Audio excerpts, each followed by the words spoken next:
Sublions, floof tigers, and cute-butted bears, oh my. These are only a few of the luxuriously sculpted animals you'll run into while building your tan and blue and orange bricked roads in Trailblazers, a fast-playing card drafter and tile-laying joint by Bitewing Games. To start, each player looks at their hand of 8 cards, then lays one of their 3 colored camp trailheads, drafts 2 cards to immediately begin shaping a map, passes the remaining cards, drafts and plays 2, passes again, drafts and plays 2, and that's the round end. Repeat for rounds 2 through 4, adding in your 2 other remaining camps at the starts of rounds 2 and 3 respectively, and then all trails of matching colors that start and end at their corresponding camp score points, and that's pretty much the game.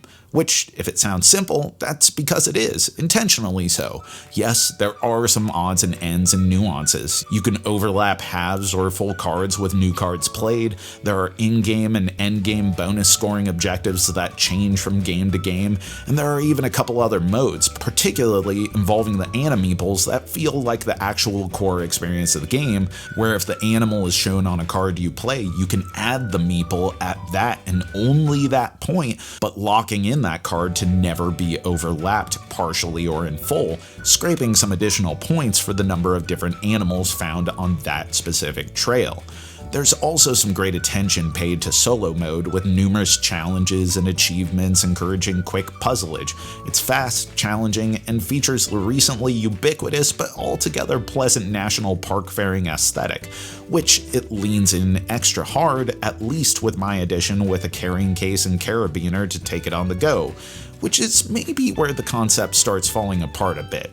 Don't get me wrong, this is a really strong core concept, super easy to teach, universally appealing theme, cute bear butts, but this monster plays up to 8, which it's simultaneous play. What's the big deal? Well, the personal pan parks you build are surprisingly large, with no telling how their nooks and crannies will shape as you play, and playing even 3 or 4 players takes a surprisingly large amount of real estate for such a concise game. That's going to seriously bulk up. And then you get to the portability concept, and suddenly you're imagining yourself out in the woods, vibing with your rad crunchy bro trail game, but nothing sits flat, and these remarkably slick cards are flying everywhere, not to mention the slightest gust or gale wreaking havoc. Maybe save this one for the cabin if you're backpacking. The heavy-duty rugged icon of Hive, it is not. And there's something to be said for a commitment to a concept, or lack thereof. If there are 3 core game variants, 4 solo game variants, and an encouraged emphasis on portability but loadout equipped in a pretty packed box to complement 8 players, the greatest sin of the game is not leaning in. But I'm not going to complain too hard about options when the core experience is so solid.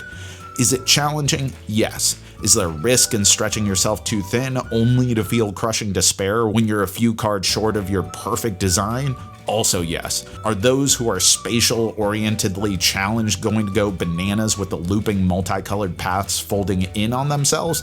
Absolutely. But it's fun, fast, and one of the best new map builders I've played in years.